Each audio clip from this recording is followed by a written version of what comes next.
Taste the Daily. Erode அருகே நகைச்சீட்டு நடத்தி 10 லட்சம் ரூபாய் பணத்தை மோசடி செய்த நபர்கள் மீது பாதிக்கப்பட்ட மக்கள் மாவட்ட காவல்துறை கண்காணிப்பாளர் அலுவலகத்தில் புகார் அளித்தனர்.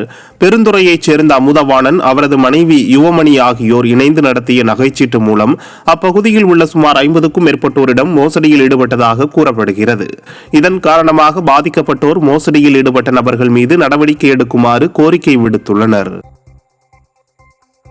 3 வருஷமா நகை சீட் போட்டுட்டு வந்து 2 வருஷம் கொடுத்தாங்க. 3வது வருஷம் இப்படி கொடுக்காம விட்டுட்டாங்க. காணாம அவங்க ஃபோன் பண்ணாலும் ஃபோன் எடுக்க மாட்டேங்கிறாங்க. பெருந்துறையில் தான் இருக்காங்க, மெடிக்கல் ஷாப் வச்சுருக்காங்க. அங்கே போனாலும் அங்கே இல்லைங்க, அவங்கள யாரும் இல்லைங்க. வீடு பூட்டி இருக்குது, வீட்லேயும் வாடகையெல்லாம் கொடுக்கலன்னு சொல்கிறாங்க.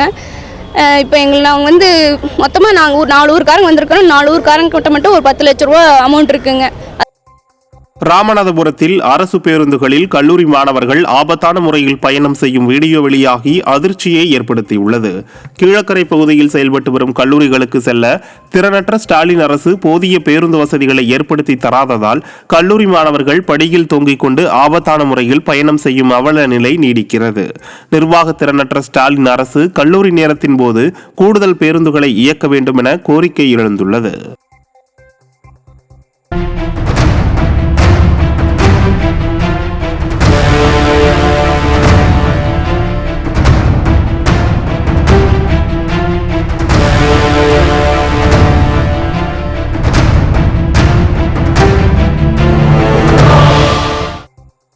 புதுச்சேரியில் இருளர் பழங்குடி மக்களுக்கு இலவச மனைப்பட்டா வழங்க வேண்டி எலிகளை வைத்து கவன ஈர்ப்பு ஆர்ப்பாட்டம் நடைபெற்றது.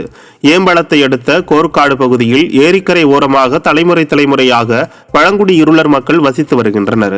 அவர்களுக்கு இலவச மனைப்பட்டா வழங்க கோரி பலமுறை முன்னொழித்தும் போராட்டம் நடத்தியும் பட்டா இதுவரை கிடைக்கவில்லை. இந்த நிலையில் புதுச்சேரி அரசின் கவனத்தை ஈர்க்கும் வகையில் கோர்க்காடு ஏரிக்கரை பகுதியில் வயல் எலிகளுடன் பழங்குடியினர் இலவச மனைப்பட்டா கோரி கவன ஈர்ப்பு ஆர்ப்பாட்டத்தில் ஈடுபட்டனர்.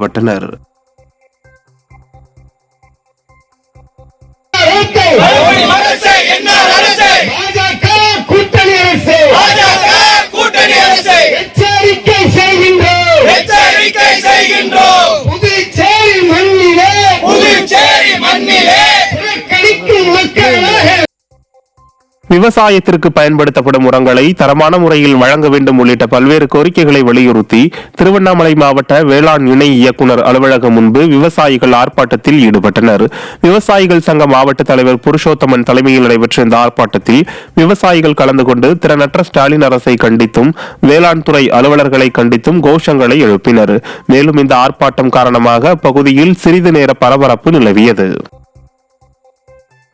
ராமநாதபுரம் மாவட்டம் திருப்பாலைக்குடி ஊராட்சியில் அமைக்கப்பட்ட சாலையில் பெருமளவு முறைகேடு நடந்துள்ளதாக புகார் எழுந்துள்ளது.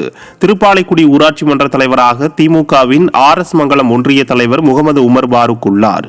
இவர் ஆளுங்கட்சி செல்வாக்கை பயன்படுத்தி பல்வேறு முறைகேடுகளில் ஈடுபட்டு வருவதாக புகார் எழுந்துள்ளது. இந்த நிலையில் திருப்பாலைக்குடியில் கடந்த 1 மாதத்திற்கு முன்பு 37 லட்சம் ரூபாயில் அமைக்கப்பட்ட கிராவல் சாலை ஒரே மாதத்தில் சேதமடைந்து விட்டதாக குற்றம் சாட்டியுள்ள மக்கள் மாவட்ட ஆட்சியரிடமும் புகார் அளித்துள்ளனர். இதை கண்ட பொதுமக்கள் திட்டம் போட்டு திருடுவதற்கு திமுகவினருக்கு சொல்லியா தர வேண்டும் என கேட்கின்றனர். கோட்டையிலிருந்து கோட்டத்தொழில் வரைக்கும் 30 லட்ச ரூபா மதிப்புள்ள ஒரு மெட்டல் சாலை, அதாவது கிராவல் சாலை போட்டிருக்காரு.